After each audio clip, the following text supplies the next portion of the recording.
This must be, say it with me, this must be the gate of heaven. And I didn't even know it. This is the house of God. How awesome is this place? Hallelujah. Hallelujah.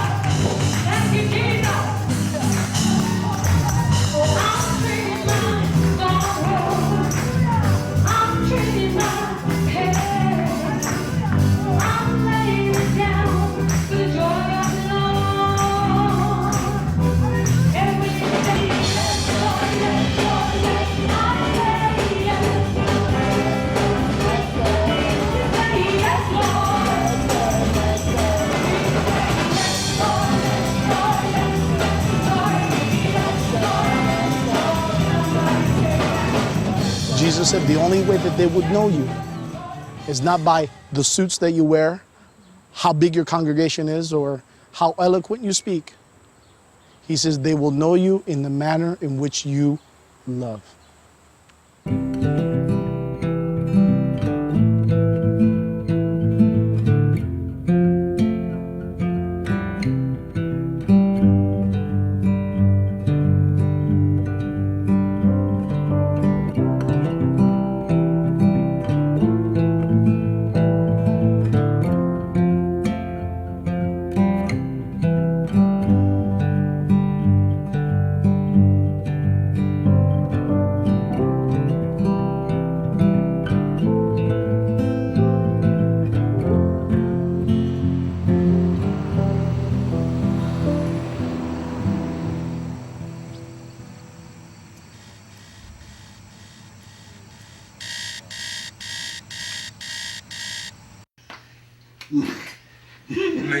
I'm just getting him ready to attract all the women, making them smell good.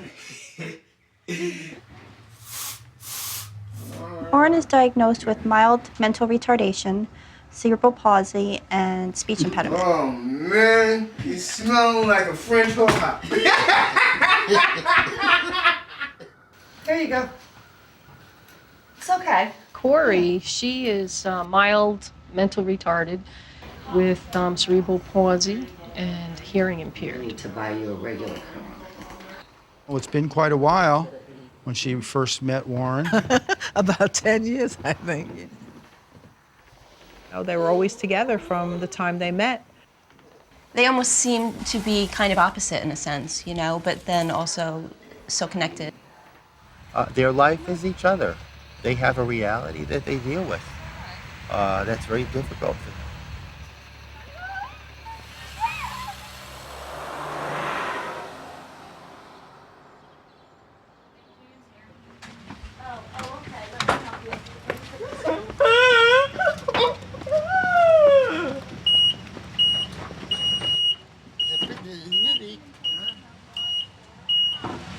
They're putting it in a movie. They're gonna put you in a movie. Yeah. You're gonna be with Tom Jones and everybody. Yep, that's right. A lot of them at a certain IQ level, I guess, they are a little bit more conscious that they're different, that maybe an average woman wouldn't date them. And it's really hard.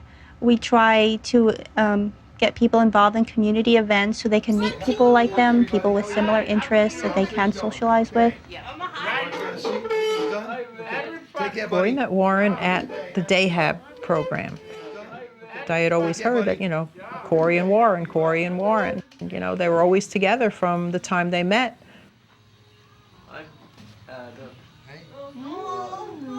Most of the time I see them sitting together, whether it's a communication group or a money skill group or a music Community outing. Community outing, they are, you know, that's their time to be together and they enjoy their program and then they enjoy doing it together. Hey.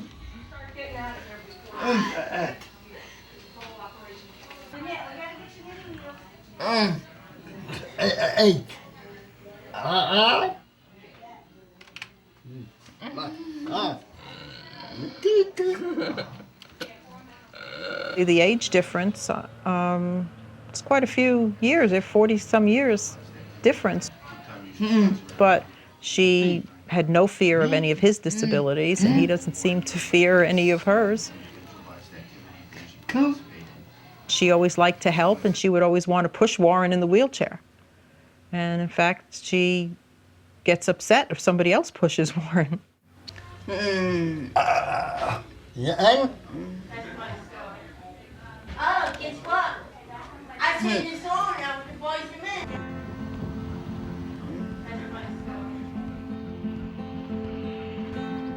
You've known Cory for 12 years. Yeah, yeah, Yeah? And you still love her. yeah. Yeah?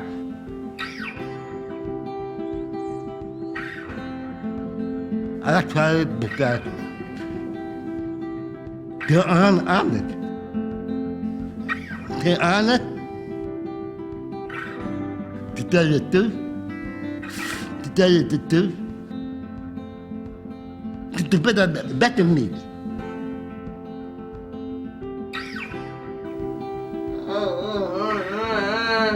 He talks for you?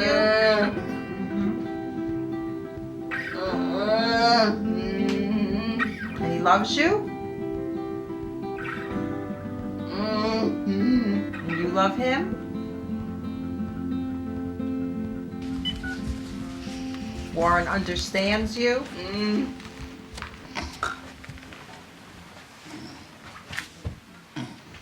knows, and you know.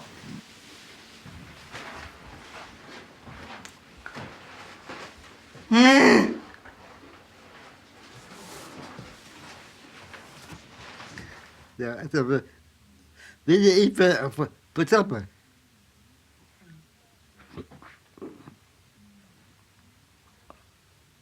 Oh, yeah? Don't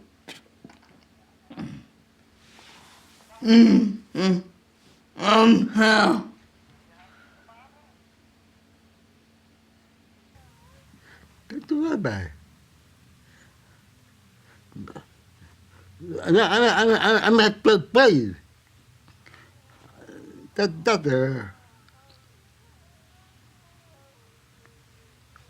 I'm a. No.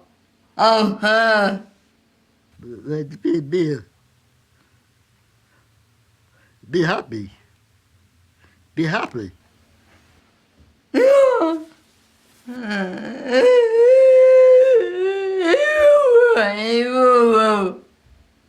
Did you been to big tabby?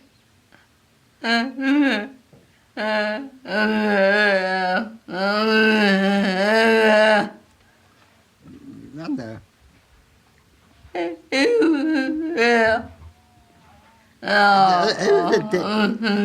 Everything take time.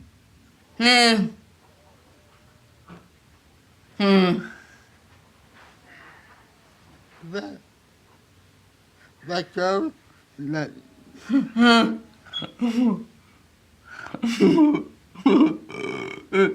Don't have a computer. Don't worry about it.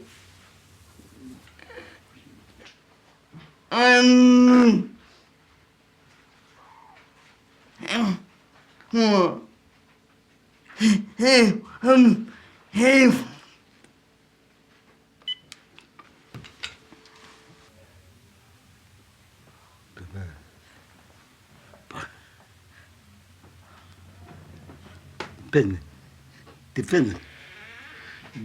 Yeah.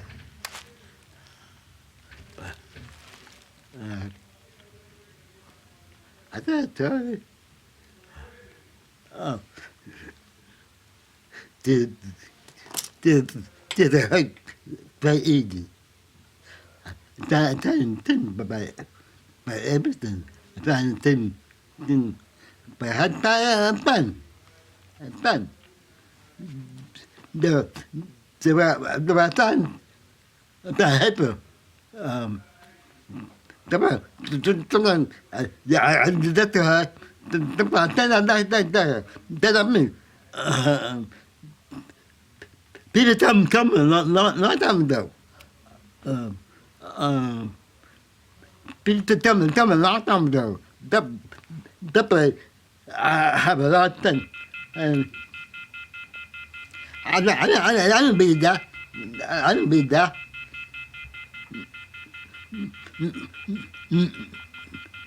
No. Okay? Finish.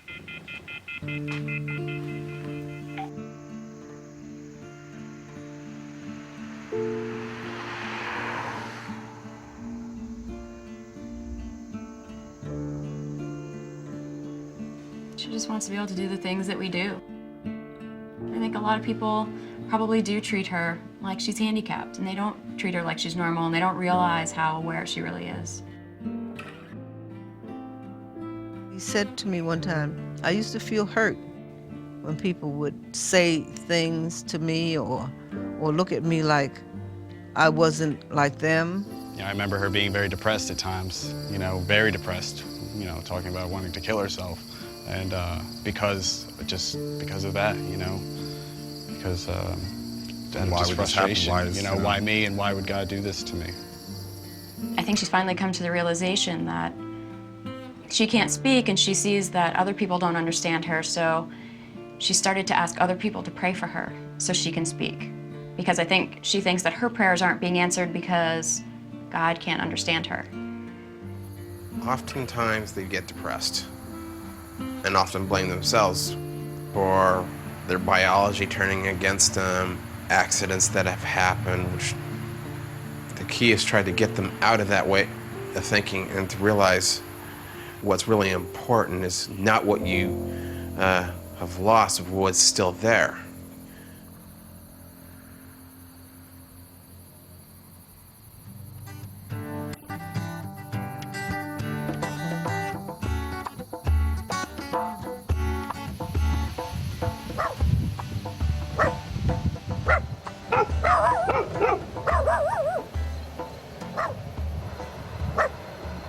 I'm Jacob R. Rudy. I'm father of Cory Rudy, and we live here at Round Hill Road.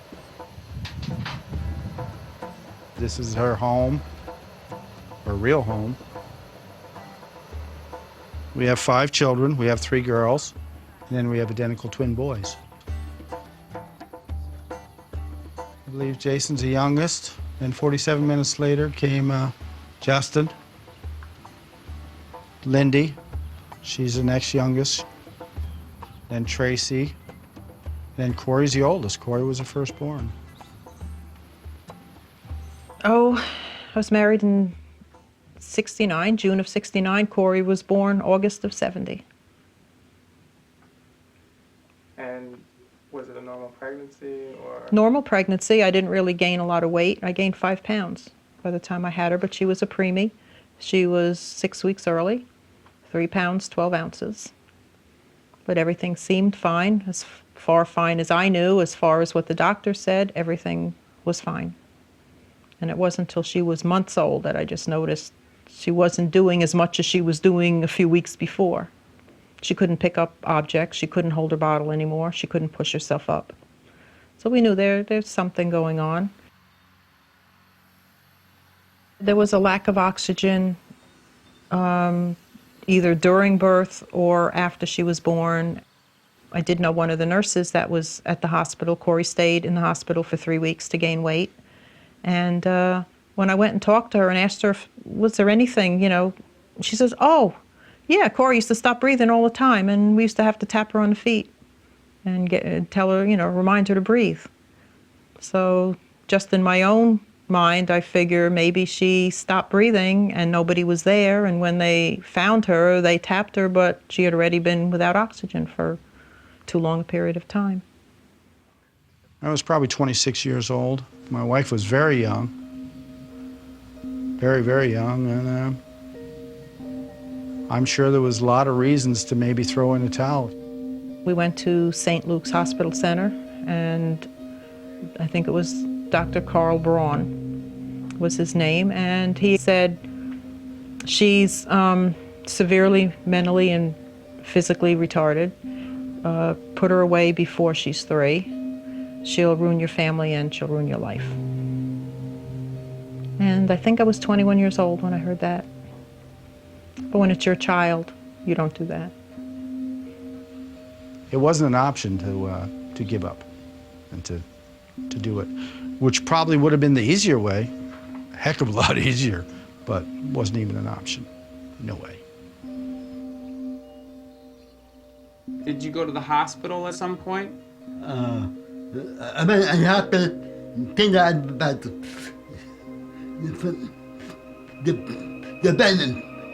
fighting them. You were in the hospital at 5 years old. Yeah. Do you remember that? Yeah. Yeah, you do? Yeah. And who took you to the hospital? My mother. Did she tell you where you were going? No? From what I understand, Warren's background, he had parents that I believe he deserted him or had to give him up. He was just kind of dropped off at the hospital when he was young. That's pretty much all we know. When I started working with him, the biggest need was for him to go on vacation. Maybe a cruise to Florida. Sounds simple. Problem is, he has no identification. So I started trying to find his family, find his birth certificate, find some way to help him get the ID he needed so he could get a passport so he could travel. And that went on for a couple of years. And I wasn't actually successful. I was able to find his death certificate for his mother and his father, which was really interesting because it gave him some information he never had. And he was grateful for my attempts, and he was happy just to learn a little bit about his family, although I think it made him kind of sad. It kicked up some emotions. They just left him there, and they were going to ship him off to Welfare Island.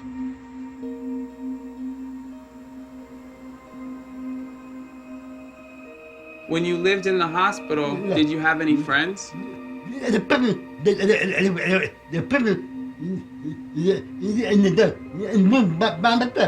put you in a room by yourself? Yeah. And what did you do all day in the room by yourself? I look out the window. You look out the window? Yeah. What did you think about?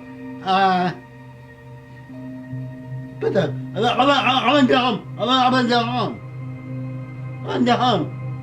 Let me get out of here. It was a time when people just didn't know what was going on in the institutions. Many of the people there simply didn't have any clothes. They were being hosed, they were being beaten, they were being starved, they were being over-medicated or not medicated at all. You know, when you look at the Willowbrook days to comparatively today, it's come a long way. We used to just shut him away in an institution. I mean, what kind of society would we be if we continued to do that?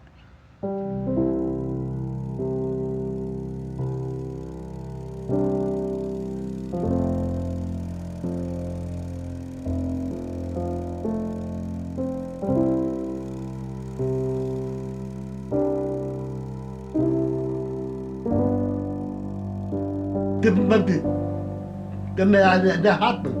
Why did Sister Motri know you were in the hospital?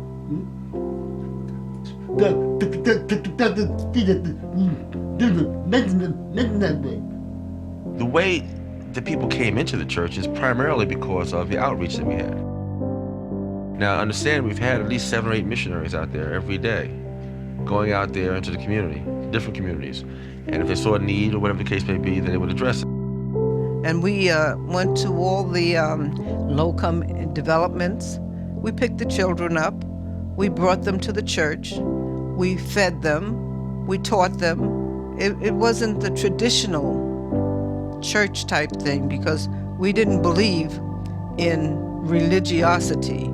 We felt that people should have a relationship with God.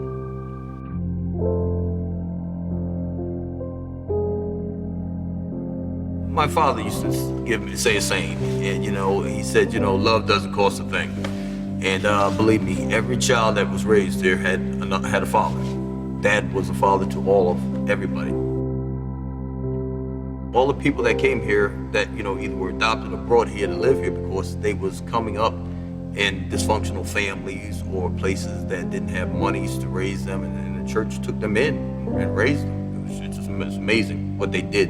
The patience that the people had with all these people here. It's just it's fantastic. You're like saints walking around here. As a young child, I probably I'm sure I questioned it oh, wait, how am I related to this person? Or yeah. Now I don't even think to question it because it doesn't matter because if the more love the better. It doesn't hurt to have people that love you and you love them back, and that's really truly what I think family really is. Yeah. And Warren sat at the table and he said one morning, he says, "I'm so glad that my mother left me because when she left me, I gained a whole new family." Once you begin to see your relationship with people in a godlike manner, it makes a difference.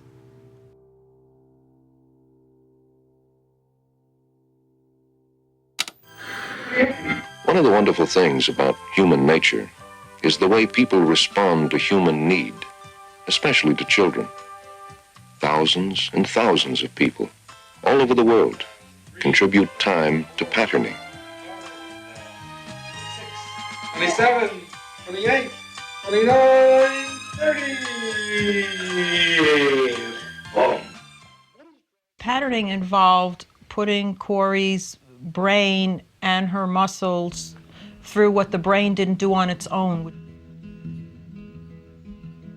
We started where you put her on a table and put her arms and her legs and turning her head the same way a baby would do when they started crawling. We had a little wooden box with ropes. It was about 8 feet long, and you had to try to encourage her to get through. There was this chair that was like the spinning chair, and it had a seatbelt, and you strapped into it, and they would just spin you. And I'm not sure exactly what the objective of that was. And Still in the basement at Grandma's. yeah, there's a lot of She used to hang upside down. yeah, to want to throw up. It was very regimented. For 5 minutes you did this, for 5 minutes that, 2 minutes this. It was 7 days a week, from 7:30 in the morning until 9:30 at night. The day was totally regimented. We had 50 volunteers a week in order to make it go smooth. It was in the local paper, the article that I read. It was like we read in the paper that Joey and Rudy needed help. So I came here and I helped her about an hour and a half a day, 1 day a week for about 2 years. It was such an array of people from young to old, and everybody did what they could. It was just a great thing to see, how something like this worked and a community came together. We started when she was 2.5 years old, and she was walking before she was 3.5.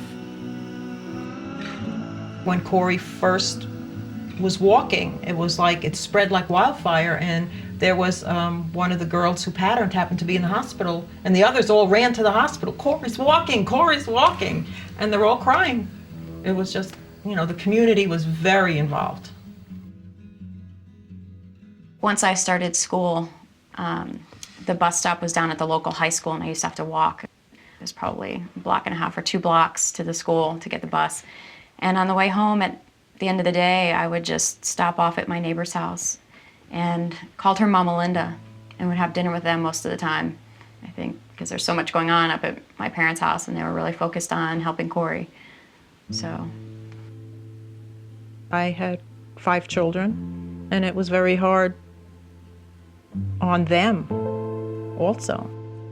I definitely, I think, wanted to be more normal when I was in school. We had a lot of chores and weren't allowed to go places and have fun. While we patterned or did any of that, Cory was number 1. And I'm sure the other children, it was hard on them. Cory got a lot of attention because she was handicapped, and it seemed like Lindy came along 5 years after me, and they hadn't had a child around for a while, and Lindy was the baby. They wanted my attention. It was always, no, wait. No, you have to wait. I remember my parents being really strict when I was growing up, so I'm not sure what my specialness was.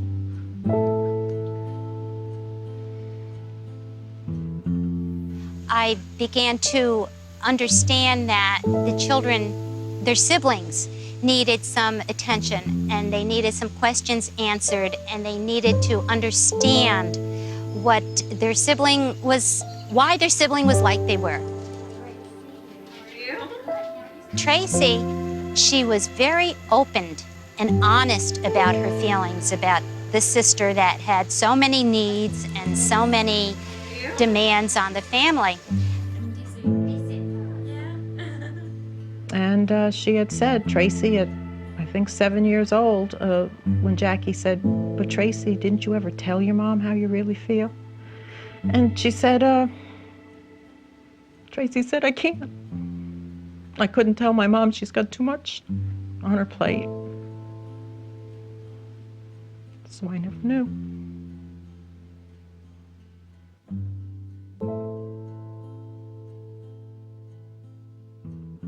Now, this is the dining room. We used to have our little Bible studies in here. Well, this is the kitchen. Warren, he would sit here. When the children had the high chairs here, he would sit here and watch the kids and take care of them. I remember being younger and Warren did walk. And he would get up on his own and he'd get himself bathed on his own and dressed on his own, and he would find his way, using his arm strength and whatnot, to get downstairs at breakfast. Because his room was not here. His room was upstairs, okay? So walk up the stairs. He was able to get himself up and down the stairs. Yes, he was. He was able to do that. And that was with the help of Mother E.M. Boyce. Daddy, what? She helped you walk? Yeah. Yeah? So how did she help you walk? The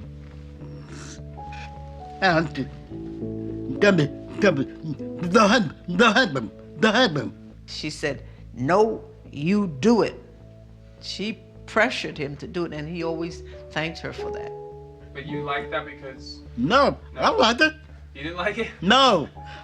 I said the hard on me. The hard on me. They're hard on you? Yeah. Too hard on you? Yeah. How I got up here was that I was homeless in New York for a minute. Frank said, yo, I got some rooms. And I said, no problem. And so we hooked up together, and that's when I first met Warren.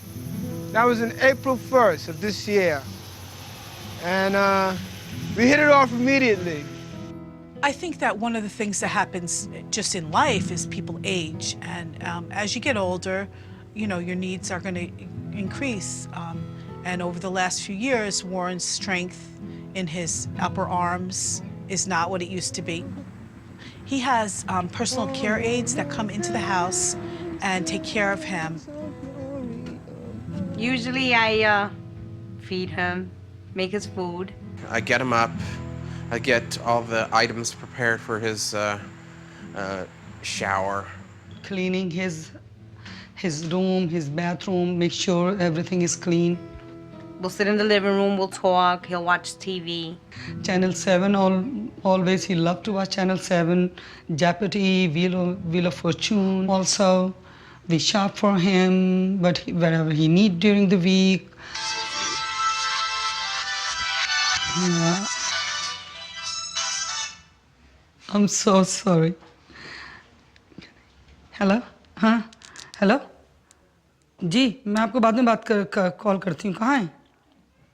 You know, each person is an individual, and they have the right to have the same kind of individual life that we have, and they can if we assist them with that.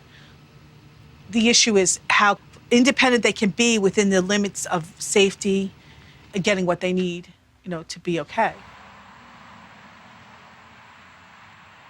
Part of the challenge for their relationship is the fact that he's older, he's frail. That's, I think, the biggest challenge. Did you ever want to get married? That up to mom. To mom. That up to mom. It's up to her mom? Yeah. Yeah. Would you want to get married? You? No, I'm thinking.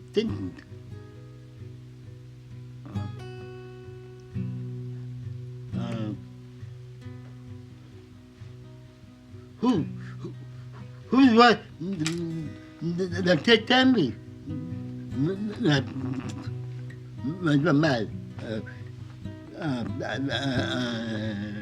I fall down, I pick him up.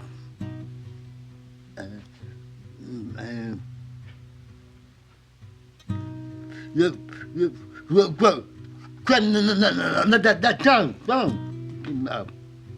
What'd you say it again? That tongue. Pin up. Not that tongue. Not that strong? Cory's not that strong to pick you up? No.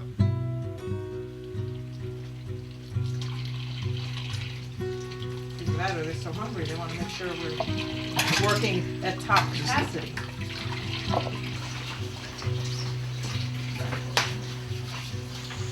My son used to play with Cory's sister. He used to play with Lindy out here while I was in the house patterning Cory. So and they went to different schools, and later on they met and they got married. Even before I got engaged 2 years ago, Cory, would always be pointing to her finger, and she wanted to get married. And yeah, I think a lot of people have mixed feelings on that. I don't think Cory wanted to go, any further than they're together, they take care of each other, they go out, they talk, and that's all she's really said to me. I know she says I want to get, she'd like to get married at some point, but I don't see really where, that would happen. They have to be at a certain level where they can actually take care of each other with some help. And we're not excluding that it couldn't happen, but, at this time, it just doesn't seem, that it's appropriate at this time. She has problems accepting that, she and Warren, might not get married, which is what she wants more than anything. And, she's explained that to me, and it was just very upset, and I mean, I'm just kind of, humoring her, well, why not get married, and she said, can't have problem, and it was pretty heartbreaking that, she's aware of what she can do and what she can't do. I think he feels the cost of getting married. If I marry Cory, what then? He considers very much the fact that, he's already in his 80s.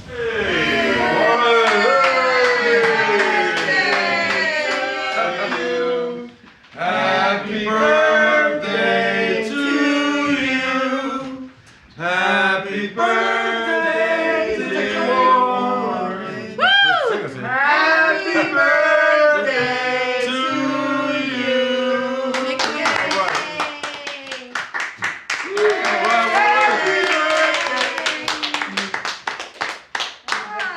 I don't want, Warren to be Cory's only world or vice versa, because if something should ever happen to either of them, they would be devastated. Go somewhere tonight. Yes, Warren is your friend and you do things with Warren, but there's other people. Hey, look at this necklace. Where'd you get that? Cory did that. Cory did? Yeah. Aw, that's sweet. It's a ruby. Can't do me anything. What? And the watch too? Yep. Oh boy. She loves you. It's for her tomorrow. She'll be happy. She's seen other people be sick and die. She's had her grandma die. She's had her grandpa die. She's, she gets very devastated when these things happen and dwells on them for a long period of time. Grandma, you cried. We all did. It hurt you. No. Yeah. It's okay.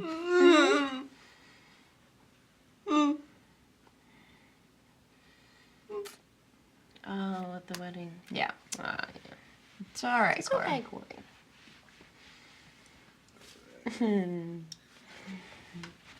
It's okay. I know you loved her. I know. It's okay. Okay?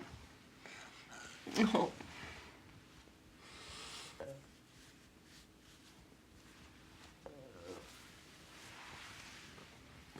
home. The flowers, you want to bring flowers to her? Later, okay? We'll go get flowers. Okay.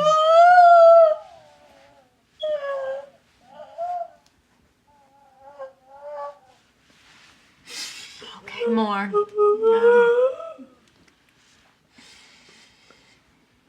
You only have one grandma left.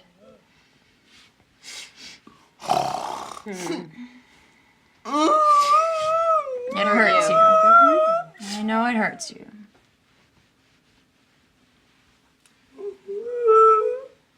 No, her house is no more.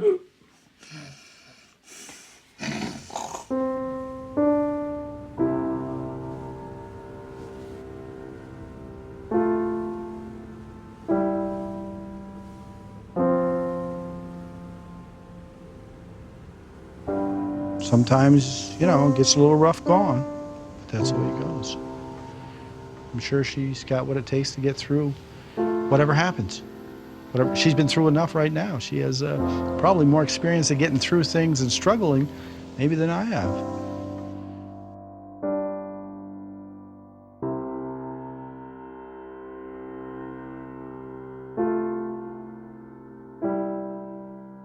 And when you think about Warren's past and his history and his family, and you see how he's overcome and he's happy and he's grateful, you know, it really makes you think that you should be happy for what you have. And he's done the best with what he's had, and he hasn't had a lot. I think Cory still thinks she's going to get married, and she still thinks, you know, she might have a baby, and which is amazing because how can she stay so positive after every day being so frustrated? You know, she has all these things up against her, and she just keeps plowing through every day thinking, I'm gonna do all these things.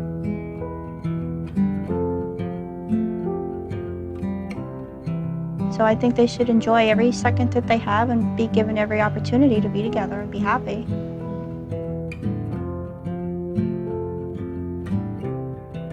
It's, I'm here today, Warren's here today, and I'm happy.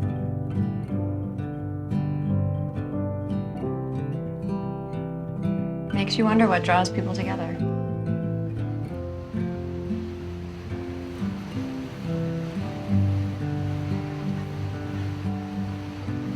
I lived in a hard life.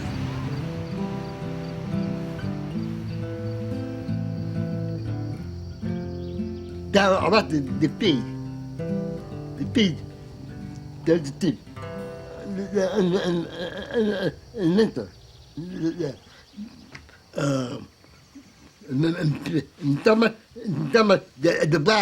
The bay up. about the native. The animal. The dive and winter. The dive and winter. The tip and winter. And the way up in pen. Everything had life. Blue, pen, purple, green, those kind of different pen. I take them myself. Man of my dad. Man of my dad.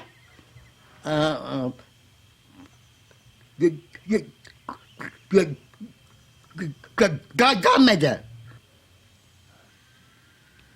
Oh.